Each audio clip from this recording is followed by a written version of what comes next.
Hey guys, welcome back to KB Wrestling. I'm KB Wrestling, or you can call me Kyle. What a Monday Night Raw. Big news. I'll get to that in a little bit. Let me start off a little slow here. First, we had Seth Rollins, who was supposed to versus Samoa Joe, but Jason Jordan came out again and whined his way into a match with Seth Rollins after shoving Seth Rollins. And they fought. The winner gets the first Samoa Joe if they win. Seth Rollins won. And then we had another match. Because after the match, Samoa Joe beat up Seth and deemed him not able to compete in a one-on-one match with Samoa Joe later in the night. So he said he'll get his match at a later date, and so it became a 3-on-3 tag match. Dean Ambrose and Seth Rollins and Jason Jordan versus Samoa Joe in the bar. The Samoa Joe in the bar won, and then they attacked Dean and Seth backstage after the match too, and apparently Dean Ambrose got injured, hurt his hand, and he had to be taken to a hospital nearby. And hopefully he's okay. Hopefully it's not a really an injury. Hopefully it's storyline based injury. I don't know, but get well soon, Dean, if you are actually hurt. And so we did not see Roman Reigns at all. He was not on Monday Night Raw. Intercontinental Champion, not there. It's kind of weird. Yeah, it's kind of weird because I was expecting an Intercontinental title open challenge, like he said he was gonna do, like John Cena with the U.S. title, but he didn't. He had two matches, I think, for it, and then nothing, or no, three, yeah, and now nothing this week from him at all. Other breaking news: John Cena will be at Monday Night Raw on Christmas next week. Merry Christmas. Hope you guys get everything you want from Santa Claus. And John Cena will be on Monday Night Raw on that Christmas night. Kind of sucks for WWE superstars because they have to fight on Christmas night. And I feel like they should have at least done what happened one year when I was supposed to go to a Raw, I think it was, and they switched it because the pay-per-view the night before, they couldn't make it to Boston because the snowstorm. I felt like they should have done what they did there, where on Raw they just showed a recap and highlights of the pay-per-view. So you practically got the pay-per-view for free on Monday, but they should have done that, I think, next week, in my opinion, to give the wrestlers a night off, something like that, to give the wrestlers a night off, spend with their families on Christmas. But more on Raw. Oh, we saw Brock Lesnar appear, and he had 5 Kane and knocked Braun Strowman out of the ring. After Kurt Angle announced that the Royal Rumble, it will be Brock Lesnar putting his Universal title on the line against Braun Strowman and Kane in a triple threat match. I can't wait. And this is the first match, I guess, where we're seeing Kane versus Brock Lesnar. They've never versed one-on-one, but they're still technically not versing one-on-one, but they are in a match together now, and they're versing triple threat, Braun, Kane, and Brock for the Universal Championship at the Royal Rumble. Flash forward a little bit in the night. Alright, what really grinds my gears is Michael Cole. I love you, dude. You're a GOAT. Well, you're a GOAT at commentating. You've been there forever. But the mistakes you made with Corey Graves, too. Corey, you're newer to the announce team, but they made so many mistakes. They've been advertising throughout the night Absolution, Paige, Mandy Rose, and Sonya Deville versus Mickie James, Sasha, and Bayley throughout the night, saying, and Michael Cole and Corey both were saying, for the first time ever, Absolution versus Sasha, Bayley, and Mickie, for the first time ever. But I clearly remember, like 2 weeks ago or a week ago on Raw, they versed in a 6-on-6 tag. Well, I mean 3-on-3 tag. Then at Tribute to the Troops, that was only a few days ago, they had a freaking 3-on-3 tag. So how's this the first time ever again, Corey and Cole?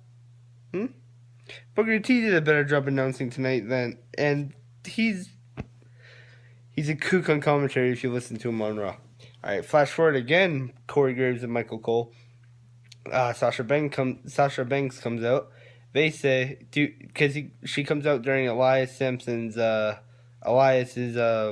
song. I'll get to that definitely in a minute. But she comes out, and while he's saying, she interrupts him. Cole's like, and Corey, do you know who her uncle is? Her uncle Snoop Dogg. They're not uncle and niece. Snoop Dogg is not freaking Sasha Banks' uncle. They're cousins. How do you mess that up when it's been clear throughout her career that she's even said Snoop Dogg is her cousin? They're cousins. Not. They are not uncle and niece. They are cousins. Corey and Michael, you did terrible jobs tonight announcing. Please, please, please get better. And I expect to see their announcing on WTF moments from Cultaholics, King Ross on Wrestling at Twitter. I expect to see them a bunch on WTF moments because they messed up. Alright, flash forward again. Alright, no, we'll get to Elias now. Elias, my boy. Keep in mind, they're in Raw is in Providence, Rhode Island, part of New England. They were in Boston for Clash of Champions yesterday. He talks about Tom Brady nonetheless, and he said, Tom Brady told me I'm the soundtrack to his greatness. He listens to me all the time, game day, during pregame rituals, like deflating footballs and manipulating the rule book.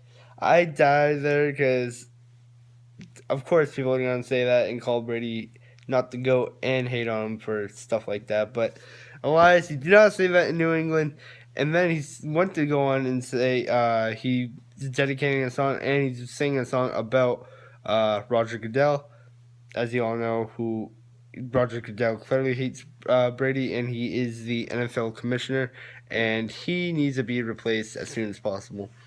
But I'm going to just say, me and my boy Killer B Sports can write Monday Night Raw and WWE. It's an inside joke a little bit. He'll get what I mean. You know what I mean, Killer B Sports. And, yeah, Elias brought up Brady, Deflategate, and everything on Monday Night Raw. You don't do that. Do not mention Roger Goodell in New England either. But we didn't get to hear the song because the women, Sasha, Mickey, and Bailey, interrupted him each time he was about to sing, so he just left. And then we start Absolution versus Mickey, Sasha, and Bailey for the first time ever. Get better at commentating. And Absolution did not win because they continued to attack Sasha, Mandy Rose, and Sonya Deville. They continued to attack Sasha and beat her down until the ref disqualified them. Then Nia Jax came out to help and picked up Mandy and Sonya and did a double Samoa drop to them. Paige took out a knee, got her down, and then Absolution was able to beat her up. But then the whole locker room came out. And they started fighting. And then Stephanie came out. They all stopped. She made an announcement, talked about the women's revolution, turned it into an evolution because of all the women in the ring.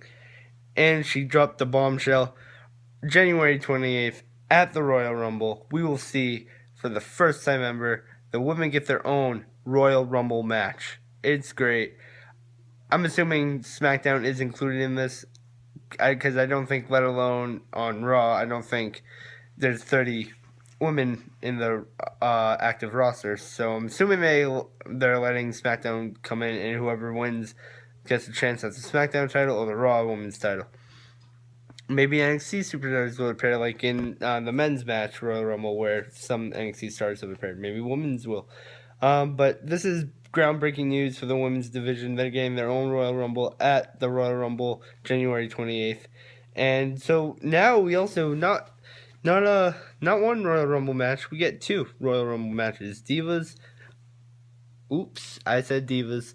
Probably because Stephanie announced it, said Divas tonight too, but women. My bad, women. We get a women's Royal Rumble and a men's Royal Rumble. It's great. And anything can happen because either we can see the men win and versus the Universal Champion from Raw or the WWE Champion from SmackDown. Same with the women's SmackDown Live Women's Champion or the Raw Women's Champion. So many conclusions could come at the end of each Rumble. And Raw was great. Oh, we also saw Broken Hardy and Bray. They're just talking again. Can't wait till they fight. It's gonna be great to see Broken Hardy in action. Woken Hardy might be.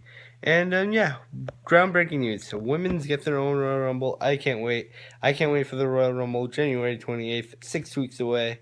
It's gonna be great, guys. Don't miss it. And please like, share, and subscribe if you aren't already. If you are, thank you very much. You guys are awesome. That's it for this video, guys. So remember, guys, it's YouTube.